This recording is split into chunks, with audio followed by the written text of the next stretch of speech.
ఒక ఆడపిల్లకి అన్యాయం చేసిన వాడు ఈ ఇంట్లో ఉండకూడదు.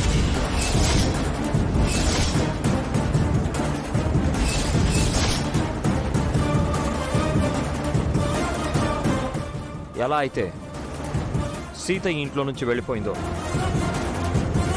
గౌతమ్ కూడా వెంటనే తన లగేజ్ తీసుకొని వెళ్ళిపోవాలి.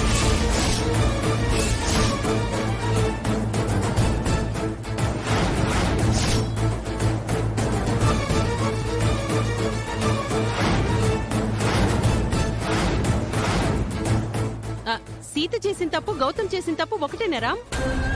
గౌతమ్ చేసింది చిన్న చీటింగ్, కానీ సీత ఏకంగా హత్యా ప్రయత్నమే చేసింది. అబ్బా, ఆ మాటకొస్తే నువ్వు అంతకంటే పెద్ద నేరం చేసావు చెల్లాయ్. సీతను కిడ్నాప్ చేసి మర్డర్ చేయాలని చూసావు.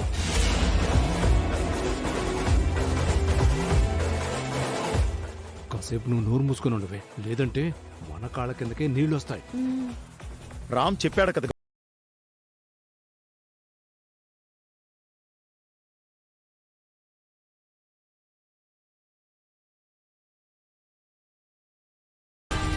చెప్పింది వినిపించలేదా గౌతమ్? రామ్ మామ ఒక్కసారి మర్యాదగా చెప్తాడు, రెండోసారి మెడ పట్టి బయటికి గెంటేస్తాడు. అవును, మర్యాద పురుషోత్తముడైన ఈ రామ్తో అంతవరకు తెచ్చుకోకు గౌతమ్. త్వరగా వెళ్ళిపో. నేను చూసుకుంటాను, నువ్వు వెళ్ళి లగేజ్ తెచ్చుకో. వెళ్ళు గౌతమ్, ఇంకా ఏంటి ఆలోచిస్తున్నావు? నువ్వు నా అక్క కొడుకువైనా సరే రామ్ చెప్పిన మాట వినాల్సిందే.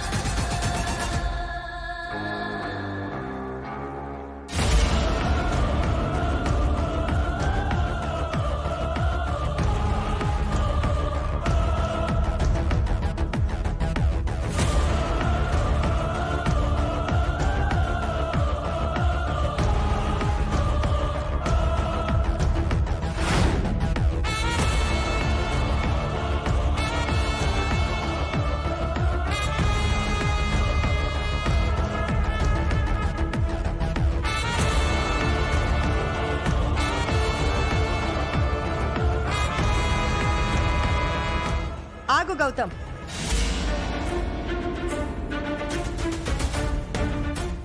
రామ్కి శిక్షించడమే కాదు, క్షమించడం కూడా తెలుసు.